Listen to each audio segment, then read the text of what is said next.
Shalom, ada sukacita, puji Tuhan. Saudara, mari kita melihat sebentar di dalam Keluaran pasal yang ke-7. Keluaran pasal yang ke-7.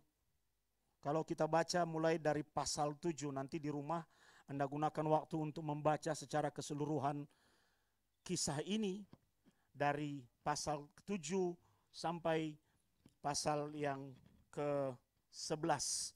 Kita akan melihat deretan tulah yang terjadi dan dialami oleh orang-orang Mesir karena Firaun mengeraskan hati,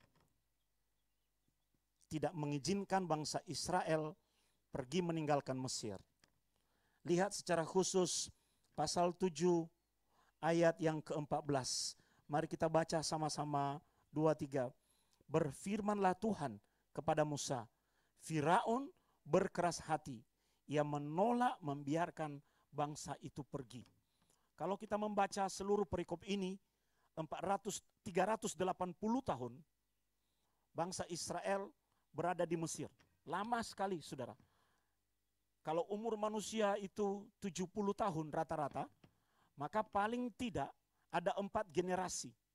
Dibandingkan generasi yang pertama yang hanya 70 orang bersama dengan Yusuf, istri dan kedua anaknya, maka bangsa Israel selama 380 tahun itu berkembang biak 4 generasi. Dan itu jumlahnya bukan lagi 70, tapi jumlahnya sudah ratusan, sudah ribuan, bahkan bisa mendekati angka jutaan. Karena 4 generasi. Mereka berada di Mesir sejak Yakub dan 12 anaknya pindah ke sana. Pada waktu itu Yusuf menjadi mangkubumi di Mesir. Kelaparan melanda tanah Kanaan, jadi mereka mencari hidup yang baru untuk menghadapi masalah kelaparan itu. Pada masa itu Mesir adalah negara yang sangat makmur. Tapi rupanya mereka bertahan di sana. Anak beranak, cucu beranak, keturunan terbentuk tanpa disadari. Pemerintahan baru muncul juga. Karena tidak selamanya Firaun itu hidup. Dia manusia biasa. Muncul penguasa baru yang sama sekali tidak mengenal asal-usul dan sejarah keberadaan orang Israel di Mesir. Karena takut melihat ledakan pertumbuhan dari orang Israel yang begitu besar dan tidak terkendali. Mereka memenuhi bukan hanya tanah Goshen, saudara, keluar dari tanah Goshen, bergaul dengan orang-orang Mesir. Firaun takut dan merasa bahwa pertumbuhan ini akan menjadi ancaman domestik. Bisa-bisa mereka berontak dari dalam. Maka Firaun yang baru ini memutuskan untuk menggunakan orang-orang Ibrani ini sebagai budak membangun kota-kotanya. Jangan salah, saudara, banyak orang menganalisis bahwa piramida dibangun oleh orang Ibrani atau orang Israel. Tidak. Sebelum orang Israel sampai dan tiba di Mesir, Firaun sudah ada 400 tahun sebelumnya. Jadi orang-orang Ibrani hanya membangun kota. Karena pusat kebudayaan dunia pada waktu itu adalah Mesir, Firaun membangun kota demi kota di padang pasir itu dan menggunakan tenaga kerja gratis. 380 tahun mereka menderita. Dan mereka berseru kepada Tuhan. Mereka berdoa, Tuhan, keadaan kami sungguh malang. Keadaan kami berada dalam tekanan, kami jadi budak. Mana semua kemuliaan yang dulu itu? Tuhan diam. 300 berapa? 80 tahun. Mungkin kurang lebih suasana dan kehidupan kita seperti itu. Berada dalam tekanan, berada dalam perbudakan, berada dalam situasi tertentu yang membuat kita sadar bahwa hidup yang sedang kita jalani sedang berada dalam sebuah situasi yang sulit. Seolah-olah Tuhan diam. Sabar enggak kita ya? Dengan menunggu 380 tahun, udah mati kita. Tapi itu tidak berarti Tuhan tidak peduli dan Tuhan tidak mendengar. Tuhan diam tidak berarti Tuhan tidak memperhatikan. Dia mengutus Musa. untuk memimpin orang Israel keluar dari Mesir? Tentu saja karena mereka berada dalam perbudakan, yang berkuasa atas hidup mereka adalah Firaun. Maka Musa diutus Tuhan kepada Firaun. Dalam perikop yang barusan kita baca, kita melihat tidak ada penguasa yang rela melepaskan asetnya pergi. Karena budak di masa itu adalah aset. Aset berharga. Itu berarti akan ada kegagalan rencana pembangunan kota. Tidak ada lagi orang-orang yang mau bekerja. Makanya dia mengeraskan hati, tidak bisa. Sebagai puncak dari semua negosiasi demi negosiasi antara Tuhan melalui Musa kepada Firaun, akhirnya Tuhan menghukum Mesir dengan mengirimkan 10 tulah. Ini kisahnya, saudara. Saya harap Anda mengerti kronologisnya. 10 tulah adalah hukuman. Kita melihat tulah yang pertama, air berubah menjadi darah. Mesir itu 80% wilayahnya adalah padang pasir, dan 20% adalah daerah subur di tepi Sungai Nil. Jadi mereka sangat membutuhkan air Sungai Nil untuk mempertahankan kehidupan. Mereka hidup, bertani, bercocok tanam, menggunakan air dari Sungai Nil. Maka Tuhan bertindak menghukum. Yang pertama, dia membuat air Sungai Nil itu berubah menjadi darah, sehingga tidak bisa dikonsumsi. Sesaat Firaun melihat kejadian itu dan berkata, oke, silakan pergi. Tapi setelah air itu dipulihkan, dia mengeraskan hatinya kembali. Mulai dari tulah pertama sampai tulah yang terakhir, saudara. Tulah ke-9 maksud saya. Karena yang ke-10 Firaun akhirnya merilis bangsa Israel pergi. Firaun selalu mengeraskan hatinya. Coba kalau dia melembutkan hati dan mengizinkan bangsa Israel pergi, tidak usah nunggu sampai ke-10. Maka dia tidak akan menanggung penderitaan yang cukup lama. Kalau kita melihat seluruh kisah dan narasi ini, saudara, maka kita bisa bertanya, kenapa sih Tuhan? Apa sih maksud Tuhan? Apa motivasi Tuhan memberikan tulah kepada orang Mesir? Jelas, karena Tuhan sedang meminta bangsanya pergi, mau melepaskan bangsanya pergi, dan Firaun tidak mengizinkannya. Tuhan menggunakan tulah untuk menghukum Firaun. Karena di masa itu, orang-orang Mesir itu orang-orang yang politeis. Politeis itu mempercayai Tuhan yang banyak. Dan Tuhan mereka adalah dewa-dewa. Mereka punya dewa di air sungai. Anda tahu kenapa Musa menjadi pangeran dan dianggap sebagai anak putri Firaun? Karena dia menemukan Musa di sungai. Putri Firaun itu mandul. Lalu dia pergi mandi sambil beribadah. Di situ ada kuil di tepi sungai Nil. Dan dia menemukan anak kecil di dalam keranjang. Jadi dia berasa, dan dia tahu memang itu adalah bayi orang Ibrani, tapi dia merasa bahwa bayi itu diberikan oleh dewa sungai Nil kepadanya. Makanya ini menjadi salah satu alasan mengapa Musa diadopsi sebagai anak. Dianggap sebagai hadiah dari dewa di sungai Nil. Nah, Tuhan bekerja. Tulah yang pertama, apa yang dilakukan oleh Tuhan, dia buat dewa sungai Nil tidak berkuasa. Air berubah menjadi darah. Demikian dengan tulah-tulah berikutnya, katak, nyamuk, barah, dan segala hal yang lain. Semua tulah ini dimaksudkan oleh Tuhan untuk memberitahu kepada orang Mesir bahwa dia Tuhan yang lebih hebat dari Allahnya orang Mesir. Itu tujuan yang pertama pemberian tulah. Tuhan mau memberitahu bahwa apapun yang kamu sembah itu tidak lebih hebat dari diriku. Maka kita harus mengerti bahwa Tuhan kita adalah Tuhan yang hebat dari apapun. Amin. Ini loh. Ini refleksi yang pertama. Kita punya Tuhan yang berkuasa atas hal-hal lain yang mungkin menurut kita wow, hebat di dunia ini. Tapi kita punya Tuhan yang jauh melebihi semua itu. Ini harus kita materaikan dalam hidup dan hati kita. Aku punya Tuhan yang hebat. Apapun situasiku, apapun keadaanku, aku punya Tuhan yang dahsyat. Yang berkuasa atas apapun. Hal yang kedua, Tuhan ingin menyatakan diri kepada Israel. 380 tahun mereka tidak rohani-rohani, saudara. Tidak rohani-rohani banget. Mereka cuma mendengar tentang kehebatan dan kedahsyatan Allah itu dari leluhur dan nenek moyang mereka. Tapi yang namanya generasi kedua, ketiga, keempat mulai luntur kerohaniannya. Tuhan mengutus Musa aja, mereka menolak Musa dan berkata, kamu siapa? Kalau Anda baca itu kan ada kan kisah nyata mereka protes terhadap Musa. Sehingga Musa jadinya tawar hati. Tuhan, kau utus aku kepada bangsa yang seperti ini. Makanya Tuhan mengirimkan tulah untuk menguatkan panggilan Musa, sekaligus untuk meneguhkan eksistensi Tuhan di tengah-tengah bangsa Israel. Sadarkah saudara, refleksi yang kedua buat kita renungkan pagi ini, bahwa Tuhan sedang meneguhkan siapa dirinya buat kita. Amin. Tuhan sedang bicara pada kita hari-hari ini, memperkenalkan diri. Mungkin selama ini kita kurang paham siapa Tuhan. Mungkin selama ini kita kurang dalam mengenal Dia. Mungkin selama ini kita kurang erat melekat kepadanya. Maka dalam situasi seperti ini Tuhan sedang menyatakan diri, membuat kita kembali kepadanya dan berpegang erat-erat dan memahami Dia lebih dalam. Haleluya. Karena apa? Kalau kita melihat dari 10 tulah ini, tidak pernah ada laporan Alkitab memberitahukan bahwa orang Israel kena. Ini. Tidak ada. Dan hendaknya ini menjadi refleksi kita yang ketiga. Kenapa saudara? Sebab kita umat Tuhan, milik kepunyaannya. Di zaman perjanjian lama, kalau misalnya gedung gereja kita ini adalah bait Allah atau kemah pertemuan, maka orang hanya masuk sebatas halaman. Tempat di mana kita berada ini saat ini. Di sini kita mempersembahkan korban.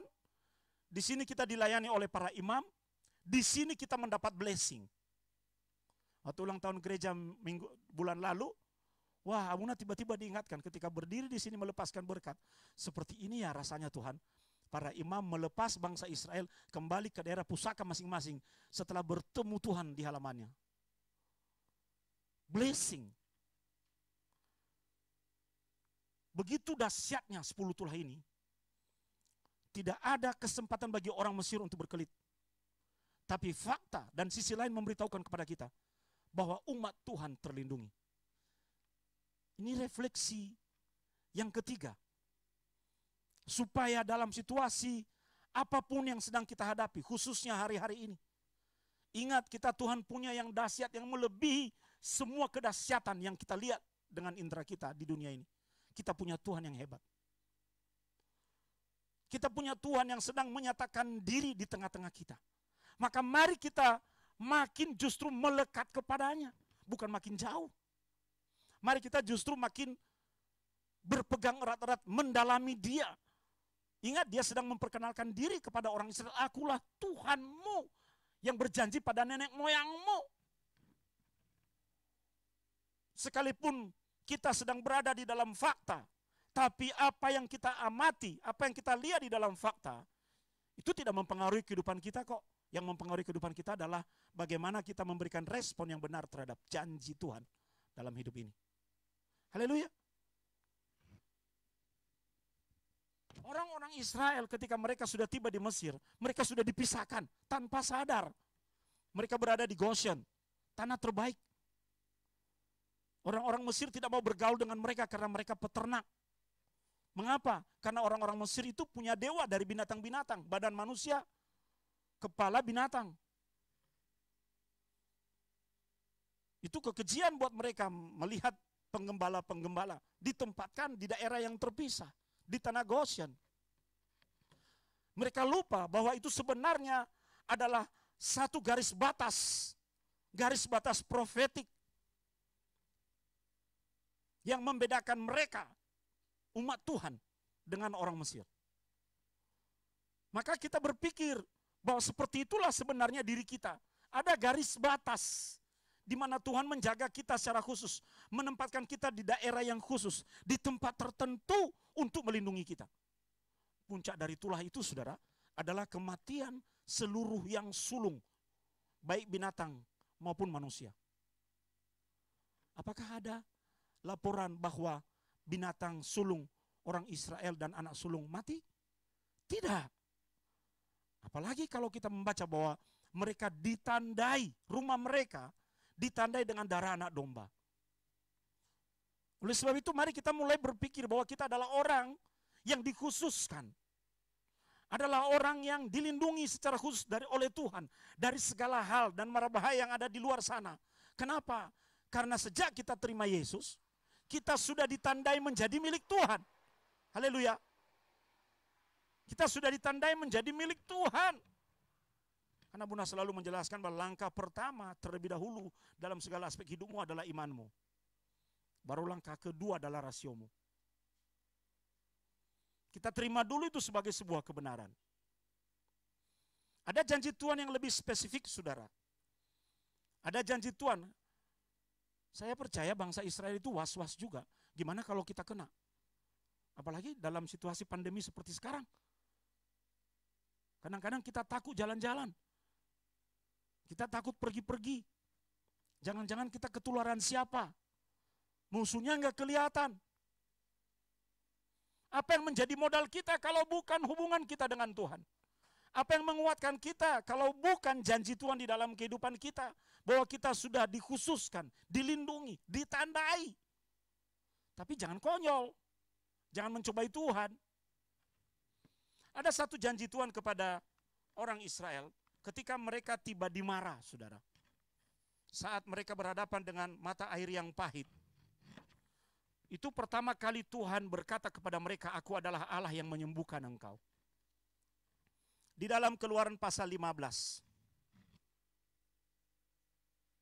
Coba buka Alkitab saudara. Buka Alkitab saudara dalam Keluaran pasal 15.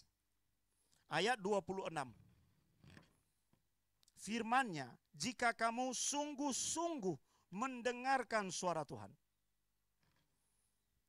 Allahmu dan melakukan apa yang benar di matanya dan memasang telingamu kepada perintah-perintahnya dan tetap mengikuti segala ketetapannya, mari kita baca sama-sama, maka aku tidak akan apa?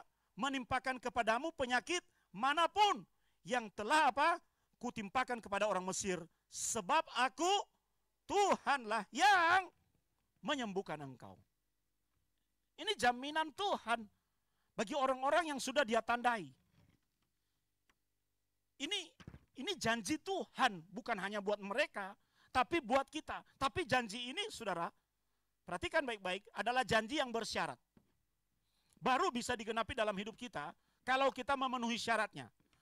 Apa syaratnya? Syarat yang pertama, engkau sungguh-sungguh mendengarkan suara Tuhan.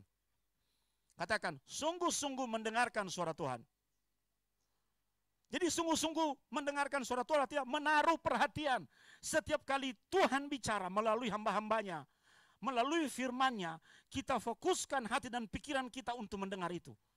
Seperti kita hadir pagi ini di tempat ini, kita fokus meninggalkan semua masalah, pergumulan, situasi kita. Kita datang di pelataran Tuhan untuk mendengar isi hatinya. Haleluya. Kita fokus. Ini hari-hari ini Tuhan sedang melatih kita untuk fokus. Fokus pada Tuhan. Sungguh-sungguh mendengar. Kadang-kadang itu ada orang yang mendengar sambil lalu. Apa? Oh ya, ditanya lagi. Tadi apa yang saya bilang? Enggak tahu. Tadi yang ngomong apa tuh? Karena angin lalu, tidak fokus. Tapi sungguh-sungguh mendengar artinya menaruh perhatian. Mendengarkan dengan seksama. Tuhan mau kita menjadi orang-orang yang seperti itu dalam situasi pandemi hari-hari ini. Sebab apalagi yang menjadi pegangan kita kalau bukan Tuhan? Nggak ada kok, saudara. Nggak ada. Coba buka Facebook. Yang muncul di Facebook hari-hari ini apa, saudara? Siapa diberitakan mati. Mati. Selamat jalan. Rest in peace. Semua muncul. Lama-lama saya jadi takut buka Facebook. Udah gitu wajah orang matinya difoto lagi, dimasukin di situ. Buat apa sih? Itu yang begitu-begitu saya unfollow itu. Takut saya. Boya bicara hal yang membangun pengharapan kek. Udah situasi makin sulit, jangan justru kita memperdengarkan hal-hal yang melemahkan iman. Haleluya. Karena tidak ada pegangan kita kecuali Tuhan. Enggak ada. Kemarin itu saya kontak seorang teman. Piye kabarmu? Aduh Pak Sony, kami senang sekali dikontak sama Bapak. Loh kenapa? Sudah lama enggak ada orang yang kontak kami. Wah. Sudah lama. Loh piye Pak, apa yang bisa kita bantu Pak? Wes yang penting Bapak sudah kontak saya itu saya senang. Semua orang kayak lari. Dia punya tanggung jawab terhadap sejumlah anak di tempatnya. Saya bilang, kita bantu Pak, kita ada program Gerar. Wah, betapa indahnya kedatangan yang mereka membawa kabar baik, bukan? Daripada kita takut-takutin. Oke Pak, minggu depan ya, kami akan atur program Gerar ke Anda, saya bilang. Tuhan pasti mengirim Bapak untuk kami. Saya bilang, enggak. Tiba-tiba aja saya ingat wajahmu. Makanya saya telepon. Dan dia sedang berdoa. Baginya itu adalah jawaban Tuhan. Mari tempatkan dirimu sebagai jawaban Tuhan bagi orang lain. Haleluya. Orang bisa melihat Tuhan dari apa yang kita lakukan. Amin, saudaraku. Mendengarkan suara Tuhan. Dengarkan suara Tuhan. Poin yang kedua, melakukan apa yang benar di matanya. Tuhan mau kita bukan hanya menjadi pendengar yang hebat, tapi Tuhan mau kita menjadi pelaku yang luar biasa. Pelaku yang konsisten. Pelaku adalah mengerjakan apa yang dia dengar. Tuhan mau mendengar firman, kita mendengar firman, dan melakukan apa yang kita dengarkan itu. Ini adalah kesempatan bagi kita untuk melakukan sesuatu sesuai dengan firman di masa-masa seperti sekarang ini. Ini pesan Tuhan buat bangsa Israel dan buat kita. Kalau kita mau terbebas, mari kita belajar dari firman. Jadi pendengar. Pendengar firman. Yang kedua, jadi pelaku firman. Itu, saudara. Mudah sekali mendengar, tapi kadang-kadang kita begitu berat untuk melakukan sesuatu. Ini bukan zamannya kita meninabobokan orang dengan kalimat-kalimat tertentu. Tapi ini zamannya di mana kita bisa memotivasi orang. Bahkan memotivasi diri kita sendiri. Untuk mulai mengerjakan apa yang bisa kita lakukan. Memperkenalkan Tuhan kepada orang lain melalui perbuatan kita, perkataan kita, perilaku kita. Akan berbeda kalau misalnya di media sosial kita tampilkan foto kita lagi mabuk-mabukan, lagi pesta pora. Akan berbeda kalau kita menampilkan misalnya firman Tuhan. Sehingga orang, kita tidak pernah tahu loh saudara, hati orang itu gak pernah kita tahu. Mungkin kita sedang menyampaikan firman atau kesaksian yang biasa-biasa. Mungkin kita sedang melakukan perbuatan yang menurut kita kecil. Allah, si melekete, biasa itu, tapi bagi dia itu sesuatu yang besar. Seperti yang barusan Abuna ceritakan, bagi dia itu sesuatu yang besar. Kita tidak pernah tahu bahwa dia memang sedang bergumul dan berdoa. Makanya saya mendorong kita semua, G2CC Family, menjadi orang-orang yang melakukan apa yang benar di mata Tuhan. Yang ketiga, dan memasang telingamu kepada perintah-perintahnya dan tetap mengikuti segala ketetapannya. Ini artinya konsisten, berada di rel, berada di dalam koridor yang benar.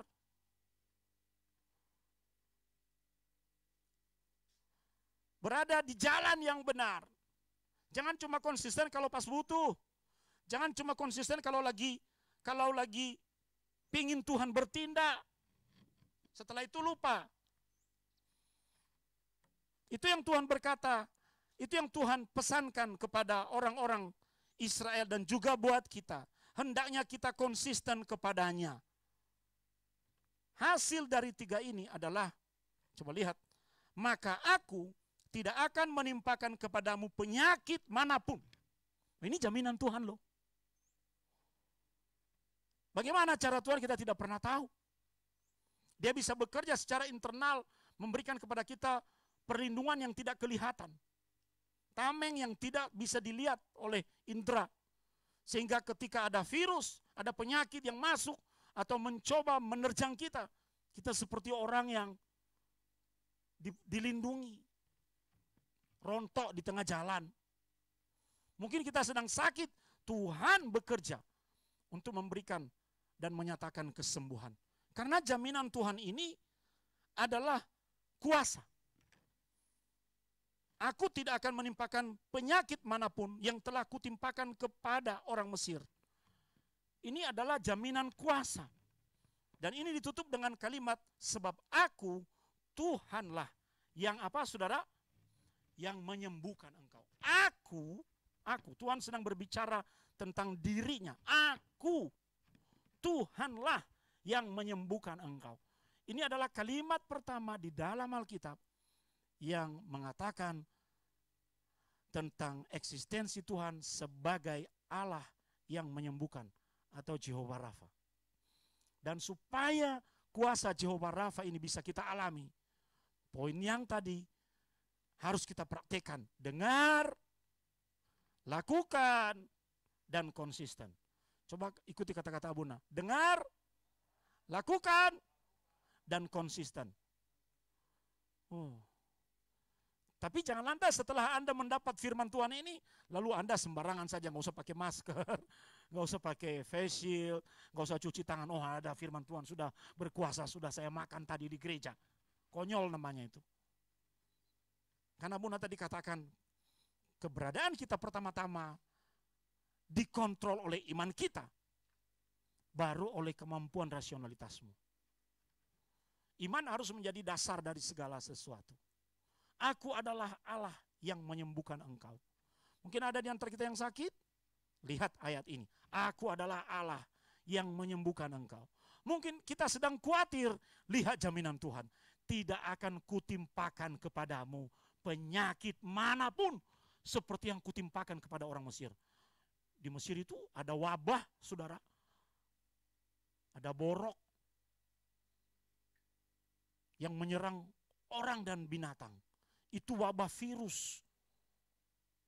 Tidak bisa dilihat tapi dialami, orang mati, saudara. Memang situasinya tidak sama dengan apa yang sedang kita alami sekarang. Tapi coba lihat persamaan-persamaannya. Ada hal-hal tertentu di mana kita juga berhadapan dengan virus yang berbeda. Apa jaminan kita? Berkali-kali Abuna mengajarkan bahwa dalam situasi seperti sekarang ini di mana tidak ada pegangan apapun dari apa yang terlihat, kita harus memegang apa yang tidak terlihat, yaitu Tuhan. Beberapa waktu yang lalu Abuna membagi firman mengenai ketika Abraham dan Lot berpisah. Lot melihat apa yang terlihat. Abraham tidak dipengaruhi oleh apa yang terlihat, tapi dipengaruhi oleh janji Tuhan. Ini saatnya bagian kita, anak-anak Tuhan, untuk memegang erat-erat firman-Nya. Haleluya. Abuna, praktisnya gimana? Sederhana sekali, saudara. Kita tetap berdoa. Sederhana sekali, kita sudah tahu. Berdoa, lakukan bagianmu. Jaga dirimu dengan baik. Cuci tanganmu, pakai masker. Jauhi kerumunan. Jaga dirimu, lakukan bagianmu. Itu sebabnya Tuhan menuntut orang Israel ini. Ingat tadi ya, dengarkan, lakukan, dan konsisten. Itu adalah bagian yang harus mereka kerjakan. Amin, saudaraku. Setelah mereka melakukan apa yang menjadi bagian yang harus mereka kerjakan, baru Tuhan melakukan bagiannya. Apa bagian Tuhan? 2. Tidak akan kutimpakan kepadamu penyakit manapun seperti aku timpakan kepada orang Mesir. Dan yang kedua, aku adalah apa? Allah yang menyembuhkan engkau. Coba ikuti kata-kata Buna. Bagianku terlebih dahulu membuka jalan terhadap bagian Tuhan.